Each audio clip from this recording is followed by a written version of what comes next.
જય શ્રી કૃષ્ણ. આપ સર્વેને મારા પુરુષોત્તમ માસના આજની અધ્યાય મહાત્મા અધ્યાય આજે ચોથું મલ માસના દુઃખનું વર્ણન. શ્રી નારાયણે કહ્યું, હે નારદ, અધિક માસે દુઃખથી ભરેલા દિન શબ્દોમાં ગળગળા બનીને ભગવાનને કહ્યું કે હે કૃપાનિધિ, હું આપને શરણે આવ્યો છું. હું અનાથ છું, હું નિરાધાર છું. આપ મારું રક્ષણ કરો. અને જગતના મોટા મોટા બળવાન પુરુષો મારું મલમાં સ્નાન પાડીને મને તરછોડી કાઢ્યો છે.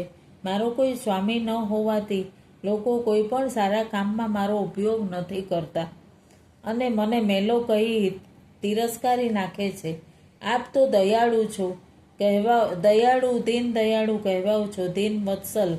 જેમ તમે વસુદેવની સ્ત્રી દેવકીનું કંસના હાથેથી રક્ષણ કર્યું, દુશાસનના હાથમાંથી દ્રૌપદીની લાજ બચાવી, યમુના નદીના ઝેરી જળપાનથી ગોવાળિયા તથા પશુ પક્ષીઓના પ્રાણોનું રક્ષણ કર્યું, તેમ તમારે શરણે આવેલા એવા અભાગી અનાથનું આપ રક્ષણ કરો. જેમ તમે ગાયના ગોવાળિયા તથા તેમની સ્ત્રીઓને દાવાનળમાંથી બચાવી દુષ્ટ જરાસંઘના કેદખાનામાંથી નિર્દોષ રાજાઓને છોડાવ્યા, મગરમચ્છના પંજામાં સપડાયેલા હાથી ને ગજેન્દ્ર મોક્ષ બચાવી લીધો, તેમજ મને પણ દુઃખમાંથી બચાવી લો.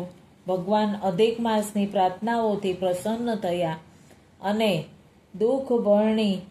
દુઃખભરી કહાણીથી પીગળી ગયા અને દયામણું મોઢું કરી ઊભેલા એ અધિક માસને કહેવા લાગ્યા, હે વત્સ, તું દિલગીર ન થા, તને દુઃખમાંથી છોડાવીશ.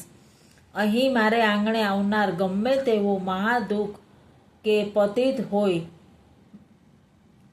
તો પણ શોકમુક્ત અને પાપમુક્ત થાય છે. જ્યાં શોક, વૃદ્ધાવસ્થા કે મરણ છે જ નહીં, એવા અમારા અમર અને પવિત્ર વૈકુંઠમાં આવી તું શા માટે દુઃખી થઈ આંસુ વહાવે છે?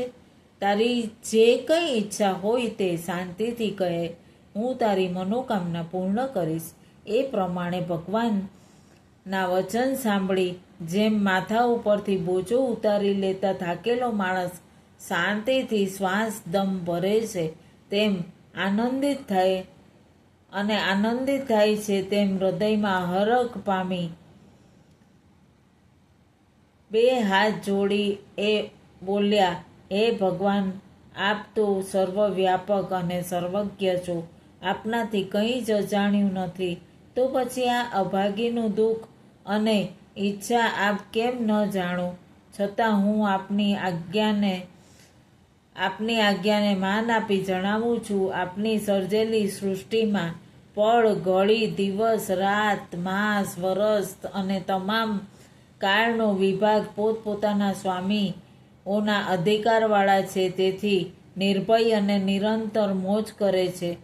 પણ મારું કોઈ નામ નથી, મારે માથે કોઈ સ્વામી નથી, મને કોઈનો આશ્રય નથી, એટલે જ બધાએ મને સત્કર્મમાંથી કાઢી મૂક્યો છે.